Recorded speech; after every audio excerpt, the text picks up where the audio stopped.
दोस्तों भारतीय English school में आपका स्वागत है। कैसे हो आप लोग? आई होप आप लोग अच्छे होंगे। आज हम पढ़ेंगे विषय बायोलॉजी क्लास 12 का। तो चलिए शुरू करते हैं। पहला प्रश्न है कि मानव युगों में गुणसूत्र की संख्या कितनी होती है? मानव युगों में गुणसूत्र के 23 जोड़े पाए जाते हैं। इसका आंसर हो जाएगा ऑप्शन नंबर सी। अगला प्रश्न है कि निम्न में से कौन सा द्विगुणित संरचना है?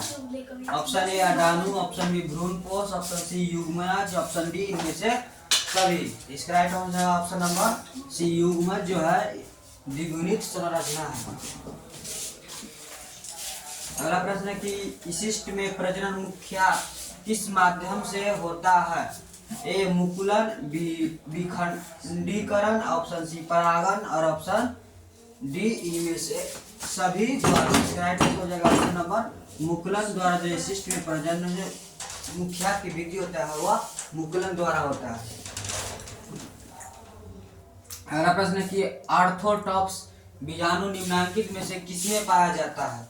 ऑप्शन ए पॉलीगोनम में, ऑप्शन बी पाइसम सटाइम में, ऑप्शन सी सोलेनम में निगम में, ऑप्शन डी हिलिथियस अनुअस में। तो इसका राइट आंसर हो जाएगा ऑप्शन नंबर ए पॉलीगेनम में आर्थोट्रॉप्स बीजाणु किसमें पाए जाते हैं।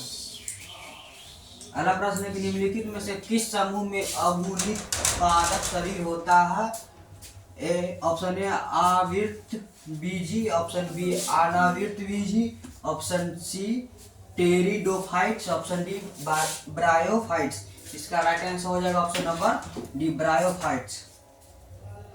अगला प्रश्न है कि पेनिसिलियम उत्पादित करता है। पेनिसिलियम जो है वो क्या उत्पादित करता है? ऑप्शन ए है mitospore, option B zoospore, option C meiospore, option D A और सी दोनों। इसका राइट आंसर हो जाएगा ऑप्शन नंबर ए जो है मीटोस्पोर जो है पेनिसिलियम उत्पादित करता है।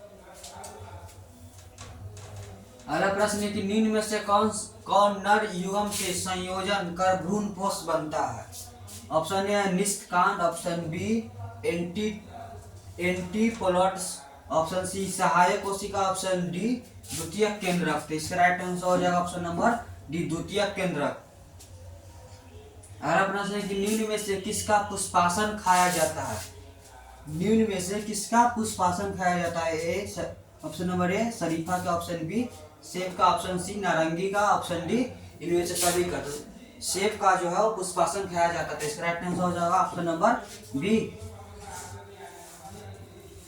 अगला प्रश्न है कि निषेचन के समय किसी प्रारूपिक द्विबीजपत्र फाइलोगोनाम के बाद गेमोपोटी होता है? ऑप्शन ए है 8 केंद्रीय 7 कोशिका, 7 केंद्रीय 8 कोशिका, ऑप्शन सी 4 केंद्रीय 4 कोशिका, ऑप्शन डी 8 केंद्रीय और 8 कोशिका। तो इसका राइट आंसर हो जाएगा ऑप्शन नंबर ए 8 केंद्रीय और 7 कोशिका।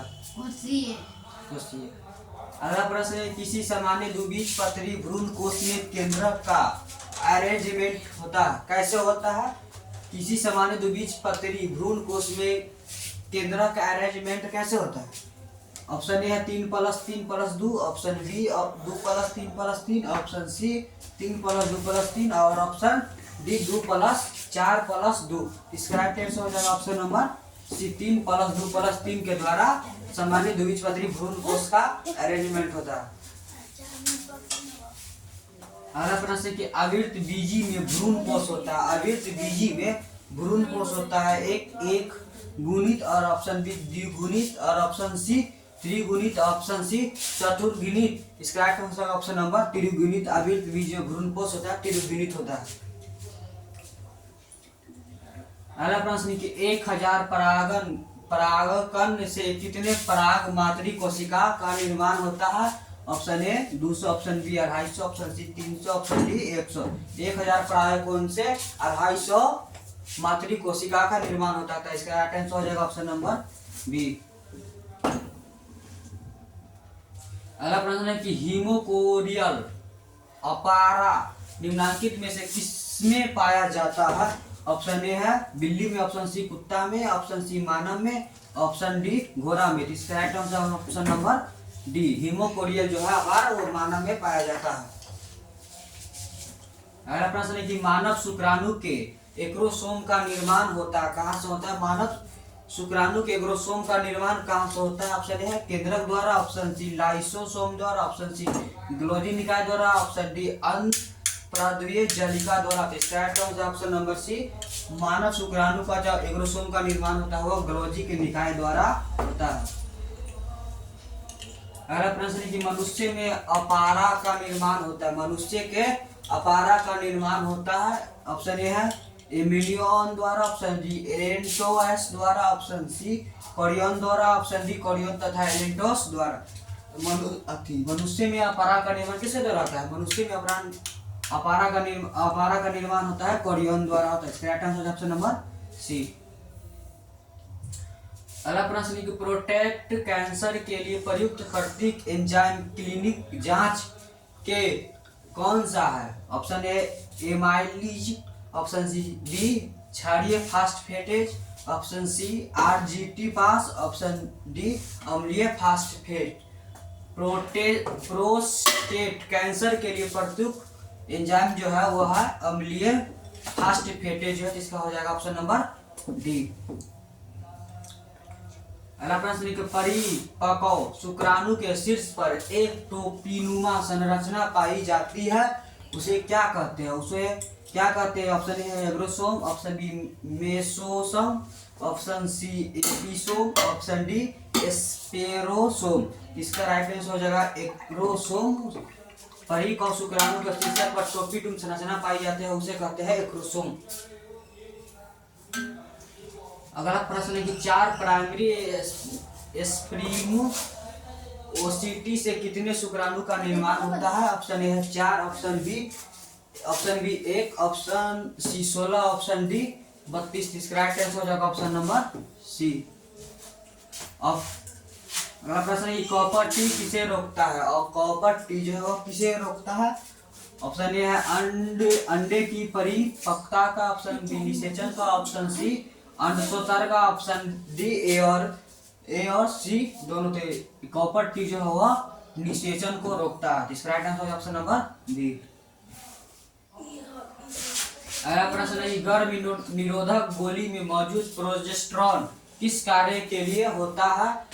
यह विदलन रोकने के लिए, ऑप्शन बी अंडोत्सर्जन रोकने के लिए, ऑप्शन सी निषेचन को रोकने के लिए, ऑप्शन डी ए और सी दोनों। इसका राइट आंसर हो जाएगा ऑप्शन नंबर बी। गर्भ निरोधक गोली जो होता है मौजूद प्रोजेस्टेरॉन अंडोत्सर्जन को रोकने के लिए होता है। अगला प्रश्न है कि निम्नलिखित में से कौन सा यौन संचारित रोग है? निम्नलिखित में से कौन सा यौन संचारित रोग है?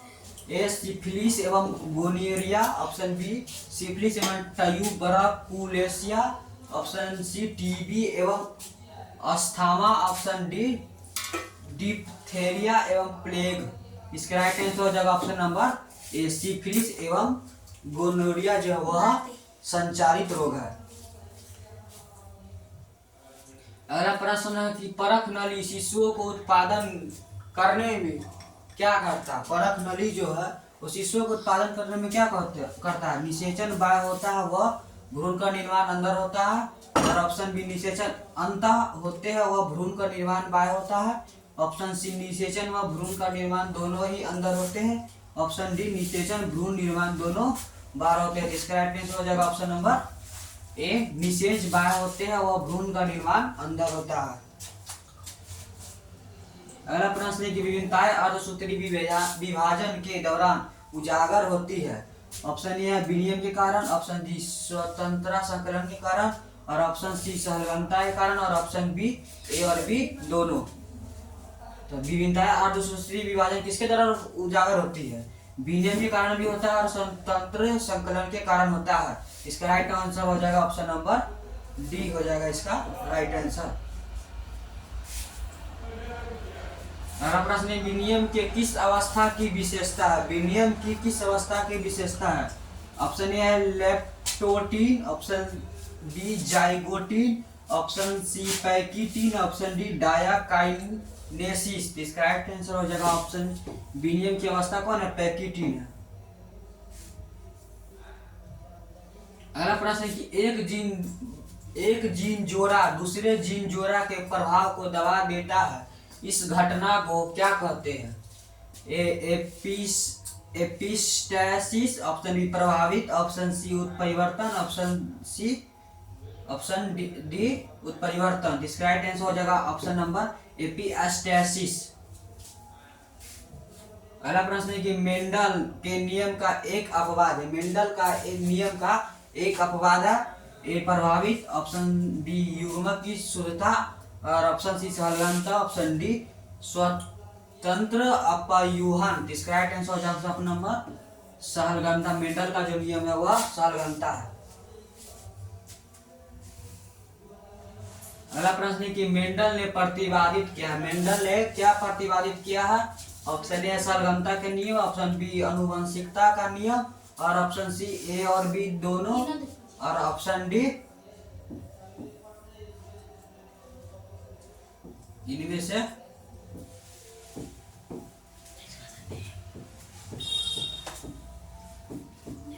कोई नहीं। तो मेंडला ने क्या प्रतिपादित किया? आनुवंशिकता का जो नियम है वो मेंडल ने प्रतिपादित किया है।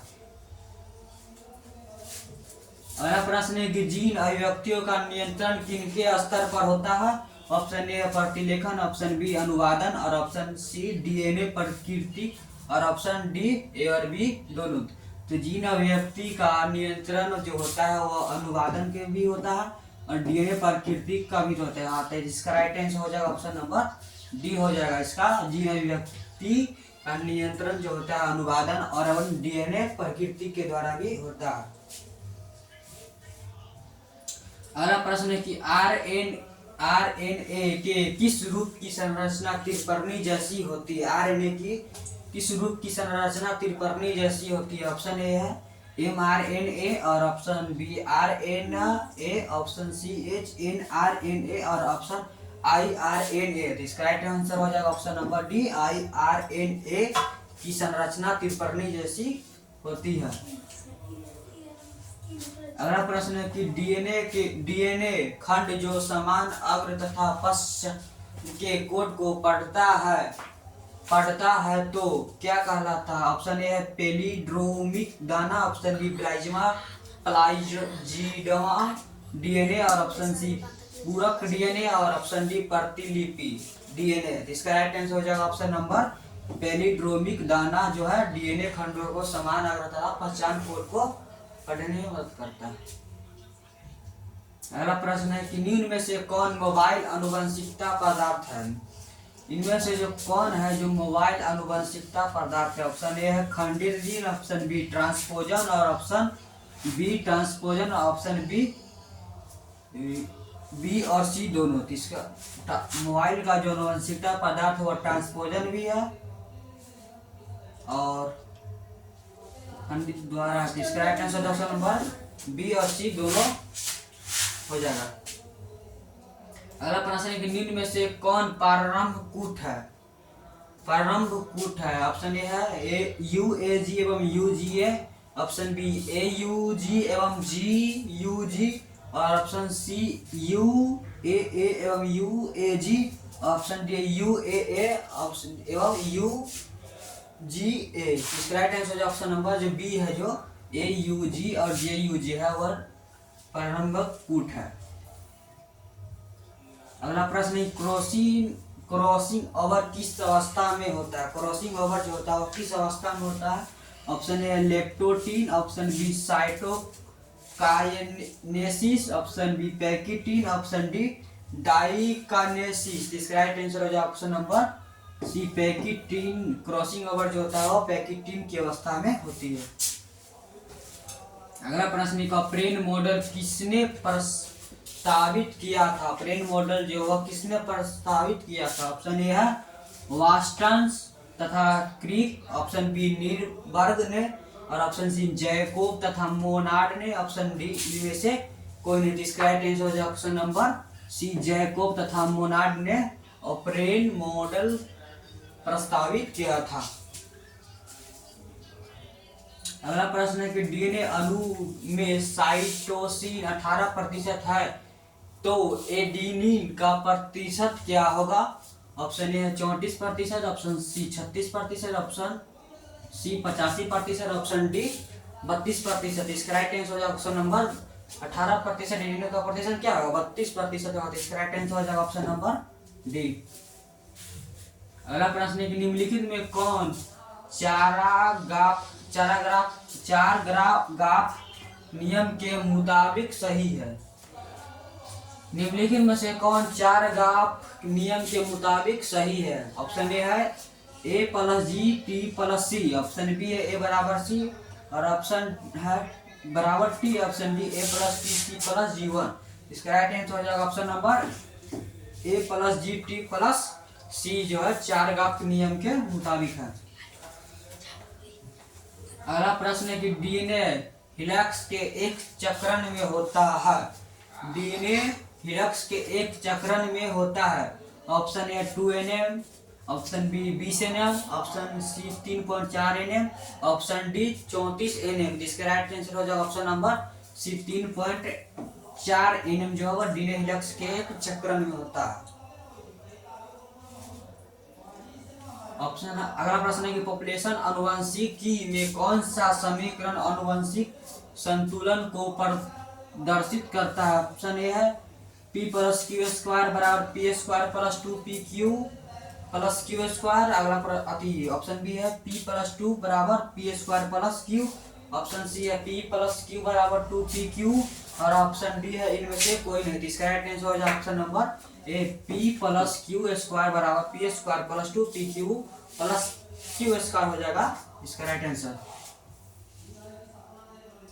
अगला प्रश्न है कि डायनोसॉर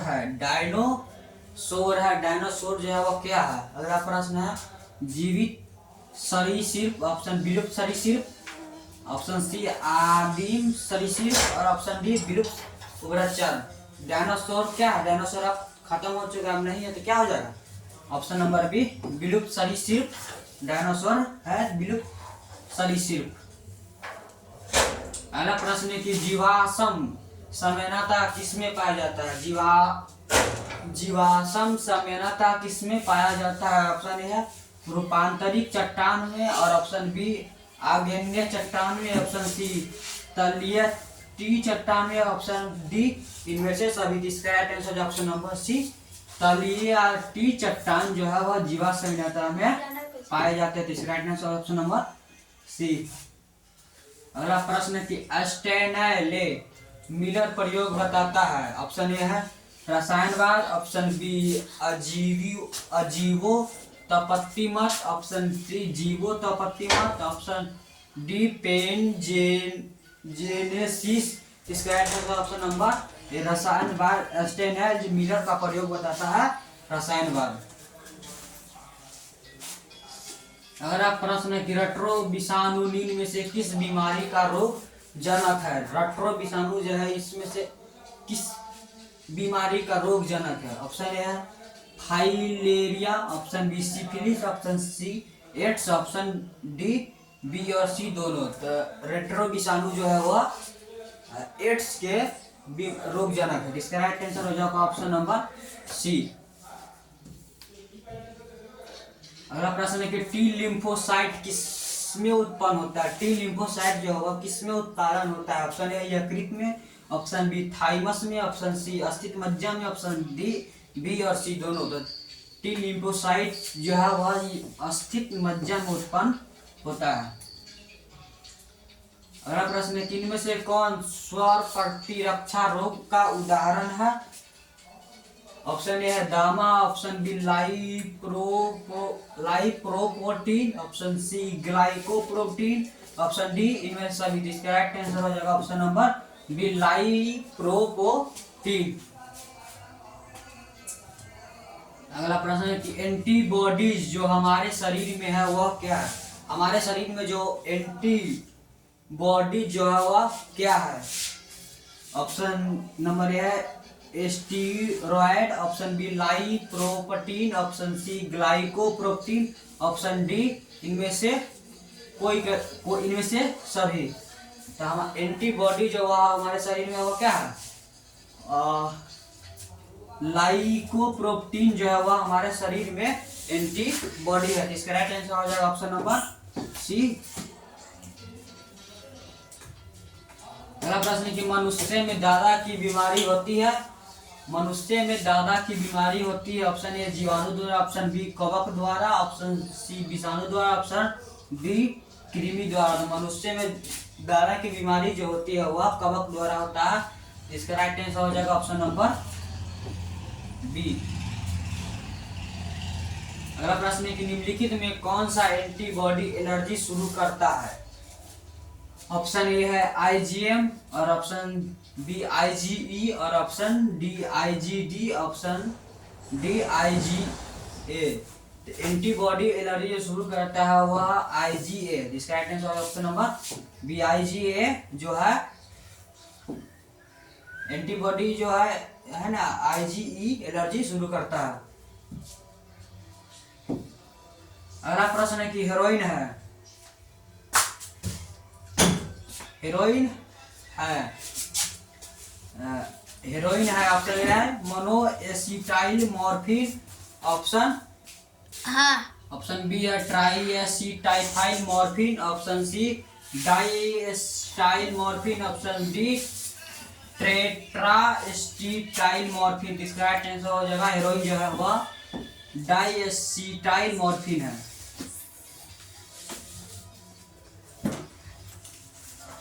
अगला प्रश्न जो है नील हरित शैवाल किस खेत के लिए उर्वरक है। नील हरित शैवाल जो है वह किस खेत के लिए उर्वरक है। ऑप्शन ए है गेहूं, ऑप्शन बी मकई, ऑप्शन सी चावल, ऑप्शन डी ईख। नील हरित शैवाल जो है वह किस चीज के लिए होते हैं, वो चावल के लिए उपयोगी जैव उर्वरक होता है। इसका राइट आंसर हो जाएगा ऑप्शन नंबर सी। अगला प्रश्न है कि पानी में कोलाई की उच्च मात्रा का संकेत है। पानी में कोलाई की उच्च मात्रा का संकेत है। ऑप्शन ए है वाहित मल जल प्रदूषण का, ऑप्शन बी पानी की कठोरता का, ऑप्शन सी औद्योगिक प्रदूषण का, ऑप्शन डी जल में क्लोरीन का होना। पानी में क्लोराइड की उच्च मात्रा का संकेत कितने तरह होता है, वाहित मल जल प्रदूषण का। इसका राइट आंसर हो जाएगा ऑप्शन नंबर ए। अगला प्रश्न है कि ECORI प्रतिबंधन एंजाइम डीएनए के किस अनुक्रम को काटता है। ऑप्शन ए है GTATC, ऑप्शन बी है AAGCTT, option C AAGTTC, option D GAATTC। इसके राइट आंसर हो जाएगा ऑप्शन नंबर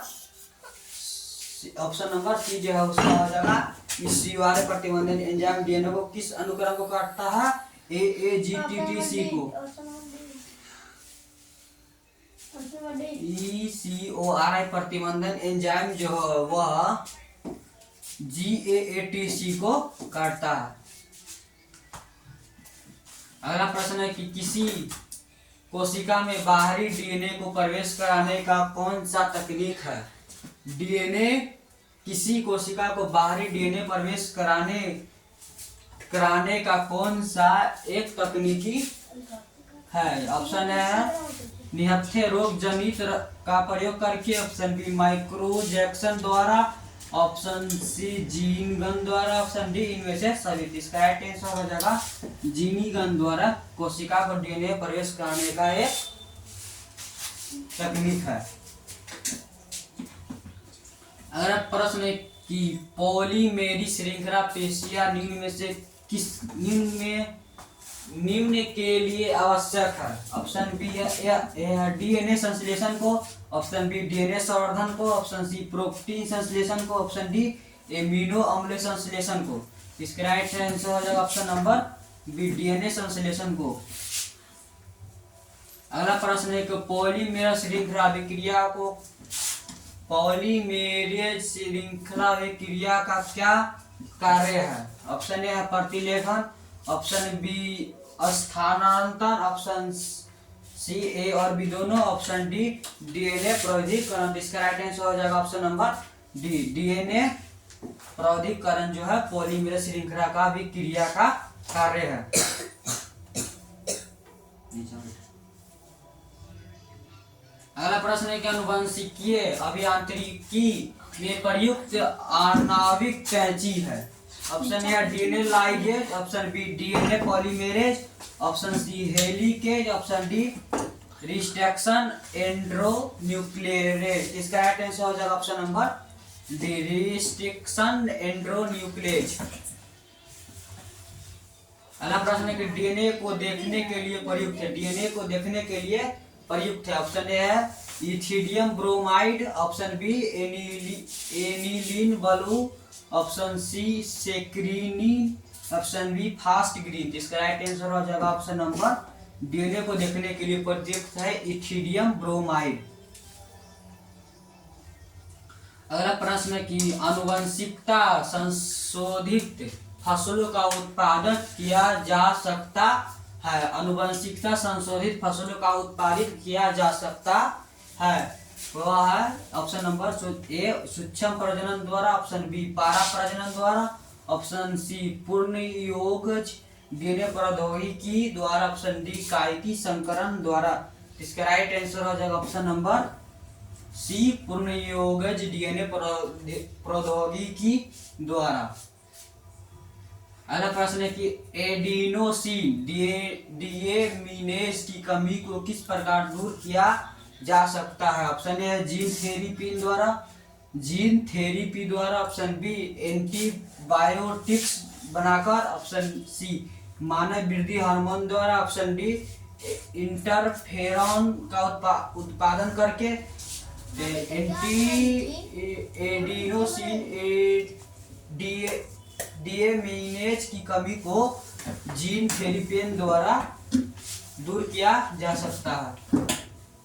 अगला प्रश्न है कि ट्रांसजेनिक सुनहरे धान में किस विटामिन की प्रचुर मात्रा पाई जाती है। ऑप्शन ए है gluten, option A vitamin A, option C vitamin E, option D vitamin C. इसका राइट आंसर हो जाएगा ऑप्शन नंबर विटामिन ए। अगला प्रश्न है कि एलेलोपैथी किसके स्राव के कारण होती है।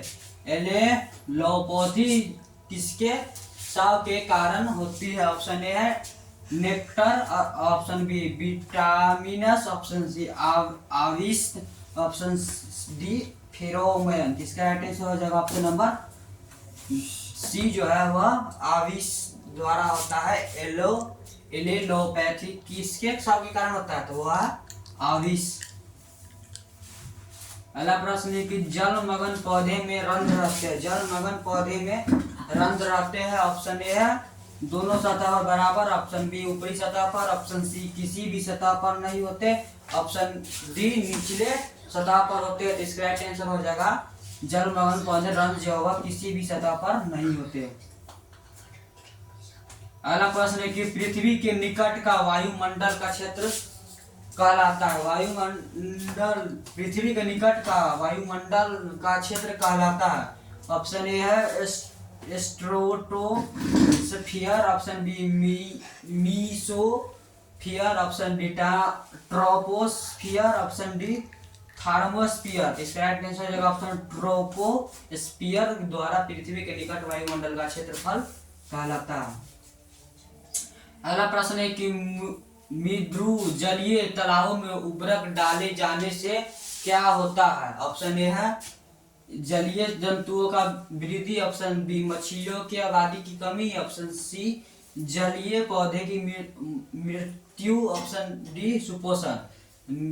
मृदु जलीय तालाब में उर्वरक डालने से होता है सुपोषण। इसका राइट आंसर हो जाएगा ऑप्शन नंबर डी। अगला प्रश्न है कि भू जैव रासायनिक चक्र का अर्थ है। भू जैव रासायनिक चक्र का अर्थ क्या है। जल का चक्रण, ऑप्शन बी किसी भी परिवर्तन का ऊर्जा का चक्रण, ऑप्शन सी परितंत्र में पोषक का तत्वों का चक्रण, ऑप्शन डी पौधे तथा वातावरण के बीच का गैस का चक्रण। तो इसका हो जाएगा ऑप्शन नंबर सी परितंत्र में पोषक तत्वों का चक्रण। अगला प्रश्न है शीतोष्ण सदाबहार वन कहाँ स्थित है। शीतोष्ण सदाबहार वन कहाँ स्थित है। ऑप्शन ए हिमालय में, ऑप्शन बी पश्चिमी घाट, option C Aravalli, option D Assam. तो शीतोष्ण सदाबहार वन कहाँ स्थित है? पश्चिमी घाट में स्थित हो सन सदाबहार स्थित है। अगला प्रश्न है कि एक खाद्य श्रृंखला में निम्नलिखित में सर्वाधिक संख्या किसकी होती है? ऑप्शन ए उत्पादक, ऑप्शन बी प्राथमिक उपभोक्ता, ऑप्शन सी द्वितीयक उपभोक्ता, ऑप्शन डी अपघटक। एक खाद्य श्रृंखला में निम्नलिखित में सर्वाधिक संख्या किसकी होती है? तो वह होती है अपघटक की। अगला प्रश्न है कि वन पारिस्थितिकी तंत्र में संख्या का पिरामिड होता है। ऑप्शन ए सीधा, ऑप्शन बी उल्टा, ऑप्शन सी दोनों, ऑप्शन सी उपरोक्त में से कोई नहीं। तो वन पारिस्थितिकी तंत्र में संख्या का जो पिरामिड होता है वह सीधा होता है। अगला प्रश्न है कि एंटीलोप सेरविक्राफ क्या है? एंटीलोप सेरविकाप्रा क्या है? ऑप्शन ए सुभेद प्रजाति, ऑप्शन संक्रस्ट प्रजाति, ऑप्शन सी विलुप्त प्रजाति, ऑप्शन बी डी गंभीर रूप से संकरग्रस्त प्रजाति। इसका राइट आंसर हो जाएगा ऑप्शन नंबर बी संकरग्रस्त प्रजाति। अगला प्रश्न है कान्हा नेशनल पार्क प्रसिद्ध है। कान्हा नेशनल पार्क जो किस लिए प्रसिद्ध है? ऑप्शन ए पक्षियों के लिए, ऑप्शन बी गेंडों के लिए, ऑप्शन सी बाघों के लिए, ऑप्शन सी डी मगरमच्छ के लिए। तो कान्हा नेशनल पार्क जो है वह बाघों के लिए प्रसिद्ध है। इसका राइट आंसर हो जाएगा ऑप्शन नंबर सी। वीडियो अच्छा लगा तो लाइक सब्सक्राइब शेयर जरूर कीजिएगा। धन्यवाद।